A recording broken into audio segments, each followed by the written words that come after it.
Friends, welcome back to my channel. Previous video में मैंने आप लोगों को योग प्रोटीन, स्पॉयलेज ऑफ एग और कौन कौन से बैक्टीरिया और पैथोजेंस जो है एग को अटैक करते हैं और कितने टेम्परेचर पे हम फ्राई करें या पोच करें तो वो एग का प्रिजर्वेशन किया जा सकता है। इसके अलावा जो और भी प्रिजर्वेशन टेक्निक्स है एग की, वो इस वीडियो में मैं आप लोगों को बताने वाली हूँ। और इस वीडियो में मैं आप लोगों को स्टार्ट कर रही हूँ ग्रीन रिंग फॉर्मेशन इन बॉइल्ड एग्स। तो मेरे पास CUET PG का सिलेबस है। इसमें जैसा कि आप लोग देख ही सकते हैं, आप लोग के पास सिलेबस होगा। इसमें एक पॉइंट है ग्रीन रिंग फॉर्मेशन इन बॉइल्ड एग, ठीक है। उसके बाद है आपका प्रिजर्वेशन ऑफ एग। मैं CUET PG के अकॉर्डिंग चल रही हूँ, ठीक है। उसके हिसाब से ही मैं आप लोगों को पॉइंट्स कवर करवाते जा रही हूँ। तो जो लोग नए हैं इस चैनल पे, उन लोगों के लिए एक छोटा सा मैसेज है। इस चैनल पे आप लोगों को CUET PG फूड साइंस और टेक्नोलॉजी या न्यूट्रिशन, जिसका कोड SEQP12 है, उसकी प्रिपरेशन करवाई जाती है, ठीक है। तो चलिए बिना डिले के स्टार्ट करती हूँ मैं अपना पहला पॉइंट, ग्रीन रिंग फॉर्मेशन इन बॉइल्ड एग्स। तो ग्रीन रिंग का जो फॉर्मेशन है वो बॉइल्ड एग में होने का रीजन है। इसके कम एटलीस्ट 2 to 3 रीजन हैं। तो जो पहला रीजन है, वो जो सबसे इंपॉर्टेंट रीजन है, वो ये है कि the green ring is caused by a chemical reaction, ठीक है, involving sulfur from the egg white and iron from the egg yolk, ठीक है। सल्फर जो है आपका वो एग व्हाइट से आ जाता है, ठीक है, और जो आयरन है उसका सोर्स आपका एग योक है, ठीक है। मैंने प्रीवियस वीडियो में मैंने एग बाइंडिंग प्रोटीन के बारे में आप लोगों को भी बताया था, ठीक है। लाइवेटिन, फॉस्फेटिन सबके बारे में मैंने बताया था, ठीक है। फॉस्फेटिन के बारे में मैंने बताया था कि ये फॉस्फोरस रिच होता है, ठीक है। लाइवेटिन के बारे में बताया था कि सल्फर रिच होता है। देखिए, तो जो ये सल्फर जो है वो एग व्हाइट से और ये आयरन जो है आपका वो एग योक से, ये दोनों बॉइलिंग के दौरान इन दोनों का रिएक्शन होता है, ठीक है। और ये रिएक्ट करके क्या बना लेता है, फेरस सल्फाइड, FeS, ठीक है। क्या बना लेता है, फेरस सल्फाइड। और यही आपका ब्लैकनिंग कॉज करता है किसमें, हार्ड बॉइल्ड एग्स में, ठीक है। Naturally react to form ferrous sulphide at the surface of yolk, ठीक है। इस पॉइंट को एक बार फिर से सुनना चाहते हैं आप लोग। The green ring is caused bye a chemical reaction involving sulphur from the egg white and iron from the egg yolk which naturally react to form ferrous sulfide at the surface of yolk, ठीक है। इसका जो green ring formation है, इसका एक और भी reason है। जब एग को हम लोग ओवर कुकिंग कर देते हैं, ठीक है, हाई टेम्परेचर पे इसकी ओवर कुकिंग भी करते रहते हैं कंटिन्यू, तो इस वजह से भी ग्रीन रिंग का फॉर्मेशन होता है, ठीक है। तो ये था आपका ग्रीन रिंग फॉर्मेशन। ये आपका क्वेश्चन आराम से आएगा कि ग्रीन रिंग फॉर्मेशन जो होता है हार्ड बॉइल्ड एग में, उसमें योक के सरफेस पे जो ब्लैकनिंग क्रिएट होती है वो किसकी वजह से होती है। तो यहाँ आपका फेरस सल्फाइड आ जाएगा इसका आंसर, ठीक है। और सल्फर जो है वो कहाँ से इन्वॉल्व होता है, आयरन कहाँ से इन्वॉल्व होता है, ये सारे क्वेश्चन आपको पूछ सकता है। पूछने की तो देखिए कहीं से भी क्वेश्चन बना के पूछ सकता है ना। हमें उस हिसाब से देख के चलना है कि हम कौन कौन सा क्वेश्चन आ सकता है, किस किस पॉइंट से क्वेश्चन बन सकता है। अब देखिए, एग का जब स्टोरेज करते हैं तो उसमें काफी चेंजेस आते हैं। मैंने लास्ट क्लास में बताया था कि एयर साइज इंक्रीज कर जाता है, थिन वाइट इंक्रीज कर जाता है। इसके अलावा जो है और भी चेंजेस आते हैं, जैसे कि आपका एयर सेल का साइज इंक्रीज कर जाता है और अल्कलाइनिटी बढ़ जाती है। कंटिन्यूअस मॉइस्चर और CO2 का लॉस जो है वो एग के पोर्स से होता रहता है। इस वजह से जो है अल्कलाइन एनवायरनमेंट जो है एग का बढ़ जाता है। तो देखिए एक पॉइंट है यहाँ पे, increase in alkalinity in egg white, ठीक है। तो pH जो है नॉर्मल एग का वो आपका होता है 7.6, ठीक है, फ्रेश एग का, और ये बढ़ के क्या हो जाता है 9.7 तक हो जाता है, ठीक है। ये बढ़ के आपका 9.7 तक हो जाता है। जो एग व्हाइट का जो अल्कलाइन एनवायरनमेंट है वो बैक्टीरियाज को वो पैथोजेंस को डिस्ट्रॉय करने में काफी हेल्प करता है। इसके अलावा जो लाइसोजाइम होता है, लाइसोजाइम भी प्रेजेंट होता है एग व्हाइट में, मैंने बताया था उसमें एंटीबैक्टीरियल प्रॉपर्टी होती है और वो क्या करता है, माइक्रो ऑर्गेनिजम्स के सेल वॉल को डिस्ट्रक्ट करने में हेल्प करता है, ठीक है। तो इसीलिए एग व्हाइट का जो एल्कलाइन एनवायरनमेंट है वो बहुत उसके लिए एप्रोप्रिएट है। लेकिन ये क्या होता है कि जब एग का डिटोरिएशन शुरू हो जाता है, एयर सेल का साइज इंक्रीज होने लगता है, जैसे जैसे CO2 और मॉइस्चर का लॉस होना शुरू होगा वैसे वैसे एयर सेल का साइज बढ़ेगा, वैसे वैसे अंदर का क्या होगा, पीएच बढ़ना स्टार्ट हो जाएगा। 7.6 से 9.7 तक चला जाता है कभी कभी, ठीक है। और स्टोरेज के दौरान बैक्टीरियल ग्रोथ भी बहुत बढ़ जाता है, ठीक है। साल्मोनेला जो है, साल्मोनेला टाइफीमिडियम, ये बेसिकली बहुत ज्यादा ग्रो करता है एग में। लास्ट वीडियो में मैंने आप लोगों को ये सारे टॉपिक्स कवर करवाए हुए हैं। अभी जो मैं आप लोगों को बार बार एक पॉइंट को बताने का कारण ये है कि क्लास में ही आपका रिविजन हो जाए, ठीक है। मैक्सिमम आपको कोशिश करें कि क्लास में जो मैं बोलती हूँ उस पर थोड़ा ज्यादा ध्यान दे, उससे आप लोगों को क्लास में ही मेमोराइज हो जाएगा। अब इसके बाद आता है इफेक्ट्स ऑफ कुकिंग। अब एग को हम लोग कुक करते हैं, ठीक है। अब हर चीज का पूछेगा आपको एग्जाम में कि effects of cooking on serial, effects of cooking on milk, क्या क्या इफेक्ट होता है। क्योंकि जब हम किसी भी चीज का प्रोसेसिंग करते हैं तो नेचुरली उसमें से जितने भी उसमें एलिमेंट्स प्रेजेंट होते हैं, चाहे विटामिन हो या किसी भी चीज का प्रोटीन का लॉस होना शुरू हो जाता है, ठीक है। तो इसमें देखते हैं हम लोग कि एग को जब कुक करते हैं तो उससे क्या क्या चेंजेस देखने के लिए मिलते हैं। तो पहला आपका, the proteins are first denatured while further heating proteins coagulate. पहले तो क्या होता है कि जब जैसे ही हम लोग एग की कुकिंग शुरू करते हैं तो प्रोटीन का डीनेचुरेशन स्टार्ट हो जाता है, ठीक है। तो उसके स्ट्रैंड्स खुलने लगते हैं और वो क्या होता है, प्रोटीन का डीनेचुरेशन स्टार्ट हो जाता है। इसके बाद भी अगर हम कुकिंग कंटिन्यू रखते हैं तो प्रोटीन का कोगुलेशन स्टार्ट हो जाता है। बेसिकली ये कोगुलेशन होता क्या है, लिक्विड स्टेट से जो सॉलिड स्टेट का फॉर्मेशन होगा, ठीक है, किसी भी चीज, वो क्या होगा, कोगुलेशन हो जाएगा। इसका मतलब क्या हुआ कि कोगुलेट कर गया प्रोडक्ट, ठीक है। तो प्रोटीन का यहाँ पे क्या होता है, कोगुलेशन हो जाता है। When eggs are hard boiled, egg white and egg yolk are completely coagulated. जब इसके हार्ड बॉइलिंग करते हैं कि तो एग व्हाइट और एग योक जो है वो कंप्लीटली कोगुलेट कर जाता है। अब हम एक छोटा सा पॉइंट ये भी जान लेते हैं कि जो आपका एग व्हाइट है उसका कोगुलेशन कितने टेम्परेचर पे शुरू होता है। तो ये आपका 60 से शुरू होता है और 65 तक जाकर के आपका कोगुलेशन कंप्लीट हो जाता है एग व्हाइट का, ठीक है। एग व्हाइट का 60 से शुरू होकर के 65 तक कंप्लीट हो जाता है। और यही जो आपका एग योक है इसका कोगुलेशन थोड़ा लेट से होता है, 65 से शुरू होकर के 70 डिग्री सेल्सियस टेम्परेचर तक ये पूरा का पूरा इसका कोगुलेशन हो जाता है, ठीक है। तो यहां तक आई होप, मुझे लगता है कि सबको समझ में आ गया होगा। प्लीज नोट डाउन कीजिए, ठीक है। और साथ के साथ मैं बोलते जाती हूँ तो प्लीज नोट डाउन करते जाइए, ठीक है। अब जो नेक्स्ट पॉइंट है हमारा वो है, हम लोग देखेंगे ग्रीन रिंग के बाद जो नेक्स्ट पॉइंट आपके सिलेबस में है वो है प्रिजर्वेशन ऑफ एग्स, ठीक है। तो डिफरेंट मेथड है प्रिजर्वेशन के लिए आपके, ठीक है। पहला है कोटिंग ऑफ सेल्स। बेसिकली जो कोटिंग ऑफ सेल्स है इसका मेन पर्पस है ceiling of pores, ceiling of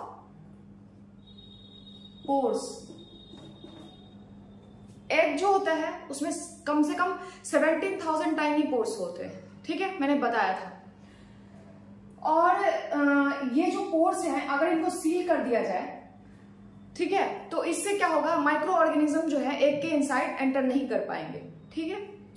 तो इसके लिए क्या करते हैं, कोटिंग ऑफ सेल्स का देखते हैं। One way to decrease the speed of deterioration, coating prevents the entry of microorganisms and prevents spoilage, ठीक है। Mineral oil is widely used for this purpose. ये क्वेश्चन पूछता है आपका कि कौन सा ऑयल यूज होता है कोटिंग ऑफ सेल्स के लिए, ठीक है।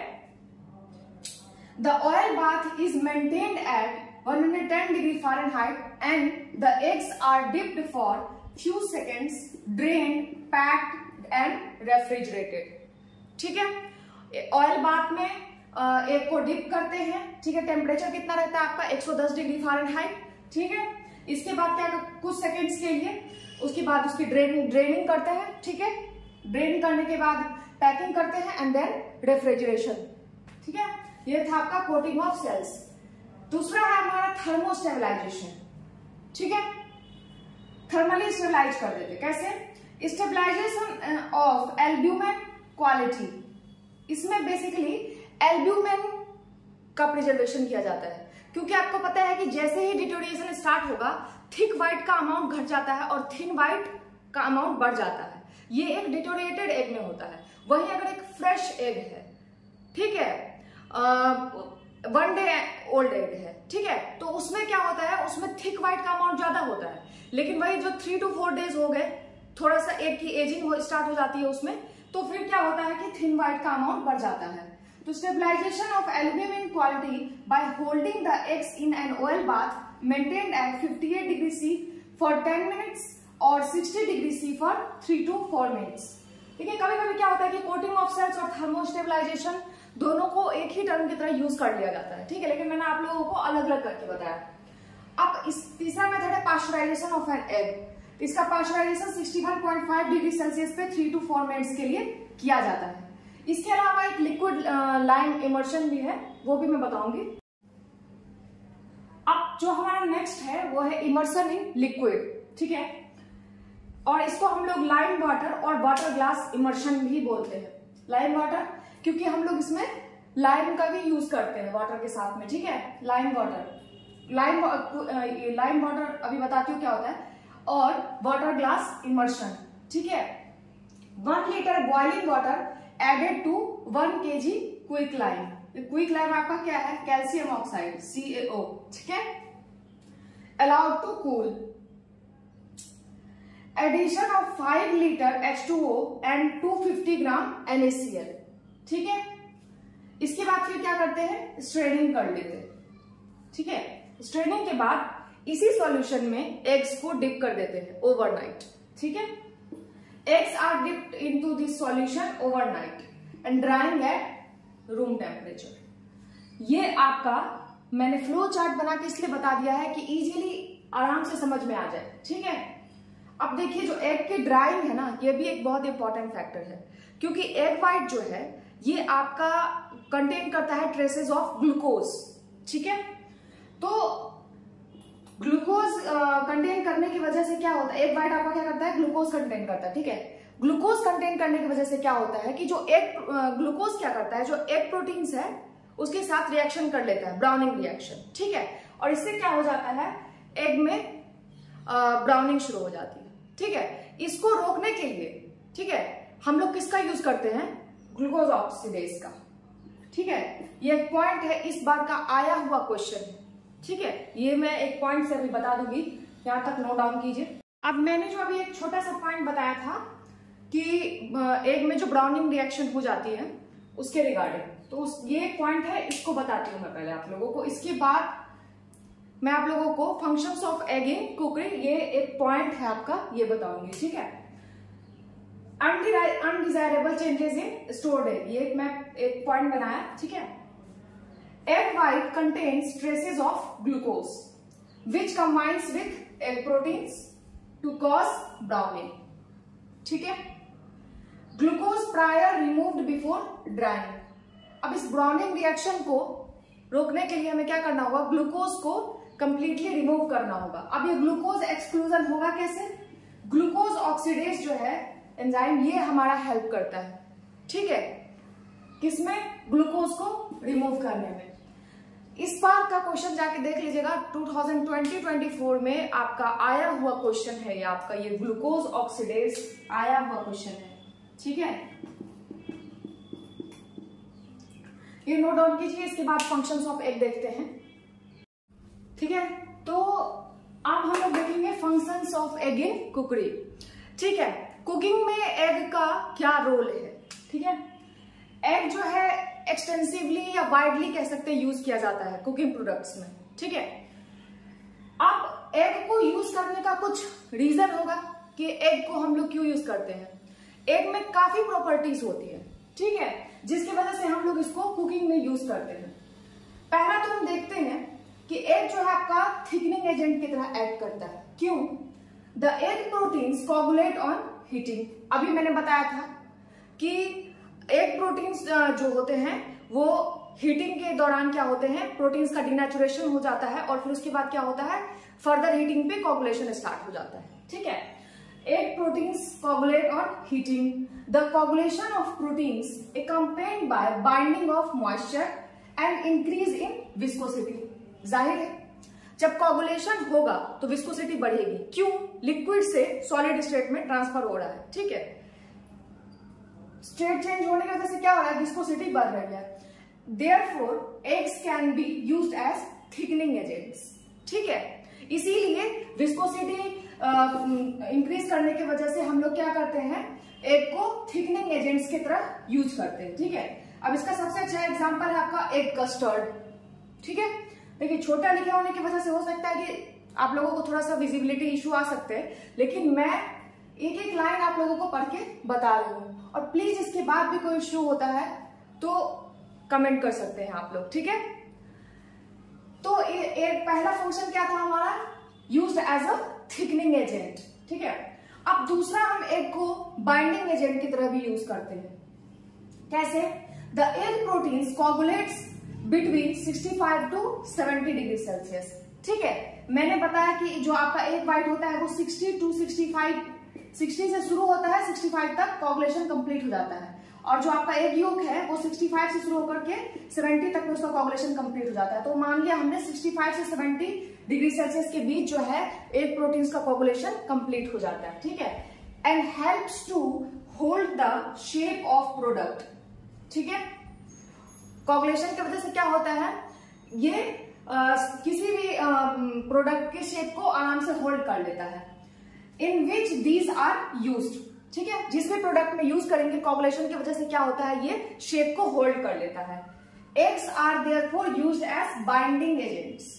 Eggs are therefore used as binding agents in cutlet, chops, fish curry, किसी भी चीज में जिसमें भी हम लोग यूज करेंगे उसमें आपका एग बाइंडिंग एजेंट की तरह एक्ट करेगा। ठीक है, अब इसके बाद आपका एग जो है वो लीवनिंग एजेंट की तरह भी यूज किया जाता है। जितने भी बेकरी प्रोडक्ट्स हैं उसमें हम लोग एग का यूज करने का रीजन क्या है, एग का यूज करने का रीजन ही यही है कि एग जो है एक लीवनिंग एजेंट की तरह एक्ट करता है। ठीक है, eggs when beaten forms elastic films which can trap air. ठीक है, एग की जब बीटिंग करते हैं तो इलास्टिक फिल्म फॉर्म करता है, और यही इलास्टिक फिल्म्स क्या करते हैं, एयर को ट्रैप कर लेते हैं। यही आपका इंपॉर्टेंट पॉइंट है कि इसमें फोमिंग में जब हम एग फोम क्रिएट करते हैं तो उसका 3 स्टेजेस होते हैं। ठीक है, वो भी मैं बताऊंगी आप लोगों को। पहले यहां देखते हैं, eggs when beaten forms elastic films which can trap air. The air expands during baking. और जब बेकिंग करते हैं तो यही एयर एक्सपैंड कर देता है, प्रोडक्ट का वॉल्यूम भी बढ़ जाता है। ठीक है, हाइट बढ़ जाती है। The air expands during baking and gives fluffy spongy products. ठीक है, thus eggs are extensively used as leavening agents in baked products such as cakes। अब एग की जो प्रोटीन की क्वालिटी है, जो उसके यूजेस हैं, वो तो हमने देख लिया। इसके अलावा एग जो है आपका वो एक फॉस्फोलिपिड भी कंटेन करता है, लेसिथिन। ठीक है, lecithin is widely known for their emulsifying property. ठीक है, hence eggs are used as an excellent emulsifying agent in products such as mayonnaise। ठीक है, मेयोनीज वगैरह में आपका ये काफी इंपॉर्टेंट है। ठीक है,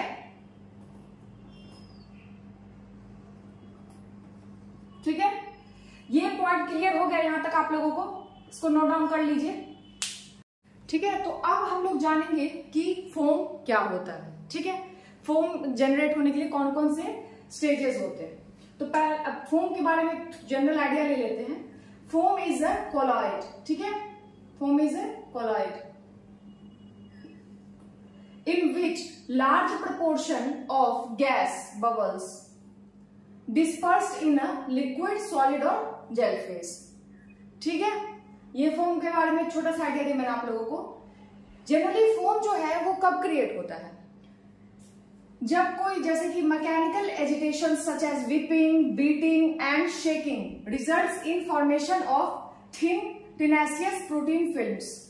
ठीक है, जब बीटिंग करते हैं या विपिंग करते हैं तो उस टाइम पे क्या होता है, उस शेकिंग करते हैं जो भी, उस टाइम पे क्या होता है कि formation of thin tenacious protein films which can hold large quantities of air in the form of air cells और बबल्स। और ये जो आपका एयर सेल्स या बबल्स होता है, ये इसकी साइज 1 माइक्रोमीटर से कुछ सेंटीमीटर्स में भी हो सकती है। ठीक है, the process of foam formation occurs in 3 distinct stages. ठीक है, 3 स्टेजेस में फॉर्म फॉर्मेशन पूरा होता है। पहला आता है आपका foamy stage, when a protein solution is whipped. ठीक है, coarse bubbles forms on the surface and some liquid remains at the bottom of the bowl. ये सबसे पहला स्टेज ही है। जब हम विपिंग स्टार्ट ही करते हैं तो उस टाइम पे कोर्स बबल्स फॉर्म्स होते हैं। ठीक है, बहुत छोटे साइज के।